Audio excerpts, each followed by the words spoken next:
Assalamualaikum warahmatullahi wabarakatuh. Selamat datang di SD Islam Putra Dharma yang kita cintai dan kita banggakan.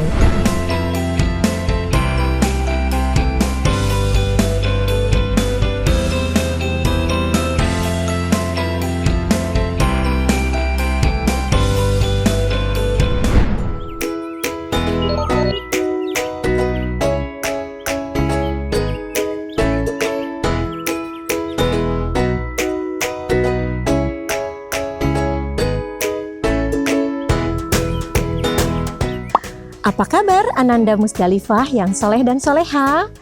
Bunda harap kalian selalu dalam keadaan sehat. Alhamdulillah, kita panjatkan puji dan syukur kehadirat Allah Subhanahu wa Ta'ala yang telah memberikan kita berbagai macam nikmat, di antaranya nikmat iman, nikmat Islam, dan juga nikmat kesehatan, sehingga pada hari ini Bunda dapat menjumpai kalian. Sebelum kita memasuki kepada materi pelajaran, ada baiknya kita membacakan basmalah. Bismillahirrahmanirrahim. Pada kesempatan kali ini, Bunda akan membawakan materi mengenai kenampakan alam di Indonesia. Kenampakan alam dapat dibedakan menjadi dua, yaitu kenampakan alam wilayah daratan dan kenampakan alam wilayah perairan. Kenampakan alam wilayah daratan terdiri dari yang pertama ada dataran tinggi, yaitu dataran yang memiliki ketinggian lebih dari 400 meter di atas permukaan laut. Yang kedua ada dataran rendah, yaitu bagian dari daratan yang mempunyai ketinggian antara 0 sampai 200 meter di atas permukaan laut. Selanjutnya ada pegunungan yang merupakan bagian dari daratan yang bergunung-gunung dengan ketinggian lebih dari 700 meter di atas permukaan laut. Selanjutnya ada gunung. Gunung merupakan bukit besar dan tinggi dan memiliki ketinggian lebih dari 600 meter di atas permukaan laut. Selanjutnya ada pantai.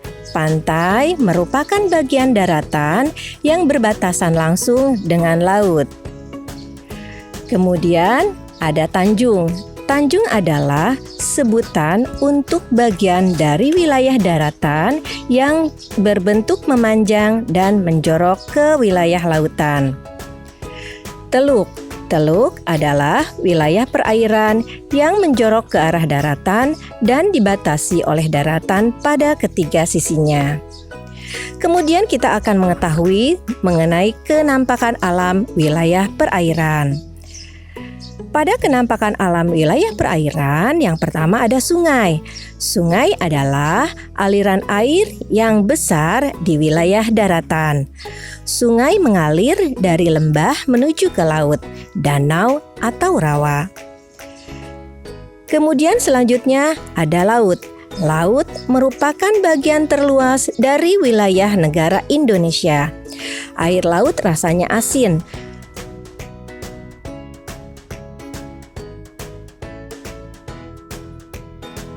Selat. Selat adalah laut sempit yang menghubungkan dua buah pulau atau lebih. Kemudian ada danau. Danau merupakan cekungan berisi air yang sangat luas dan dikelilingi oleh daratan. Selain kenampakan alam, ada juga kenampakan buatan di Indonesia. Yang pertama ada bendungan. Bendungan adalah tanggul yang dibangun untuk menahan laju air sehingga air terkumpul menjadi waduk atau danau. Bendungan berfungsi untuk pembangkit listrik, mengairi sawah, tempat rekreasi, mencegah banjir, persediaan air bersih, dan budidaya ikan air tawar. Selanjutnya ada kawasan industri. Kawasan industri adalah suatu kawasan yang terdapat banyak pabrik untuk memproduksi berbagai macam barang. Yang ketiga ada pelabuhan. yaitu sebuah fasilitas di ujung samudra, sungai, atau danau untuk menerima kapal dan memindahkan barang kargo maupun penumpang ke dalamnya. Keempat, ada bandara atau bandar udara, yaitu sebuah fasilitas tempat pesawat terbang seperti pesawat udara, helikopter, dan lain sebagainya. Yang kelima ada perkebunan. Perkebunan merupakan daerah hutan yang sengaja dibuat oleh manusia untuk dimanfaatkan hasilnya. Keenam ada pemukiman penduduk, yaitu tempat tinggal bagi manusia untuk hidup dan beraktivitas. Yang ketujuh ada jalan yang merupakan daratan yang digunakan untuk menghubungkan suatu daerah dengan daerah lain, baik dengan kendaraan atau jalan kaki. Kemudian kita juga akan membahas mengenai pembagian wilayah waktu di Indonesia. Greenwich Meridian Time adalah rata-rata waktu surya dilihat dari Observatorium Kerajaan di Greenwich, London, Inggris. Dijadikan standar waktu internasional karena terletak di 0 derajat. Indonesia dibagi menjadi 3 daerah waktu, yaitu waktu Indonesia bagian Barat, waktu Indonesia Tengah, dan waktu Indonesia Timur.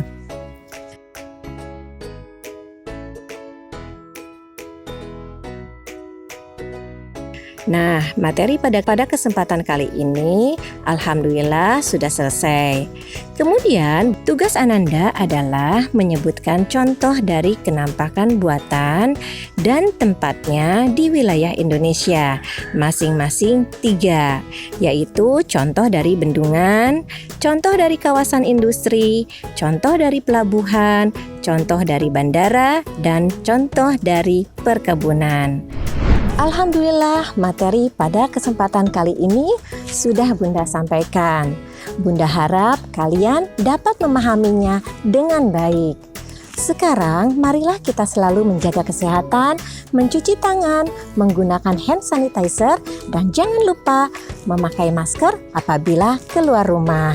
Dan jangan lupa kita selalu berdoa agar pandemi COVID-19 ini segera berakhir, supaya kita semua dapat belajar bersama lagi di SD Islam Putra Dharma yang kita cintai dan kita banggakan. Terima kasih atas perhatian Ananda semuanya. Mohon maaf apabila ada kekurangan. Wassalamualaikum warahmatullahi wabarakatuh.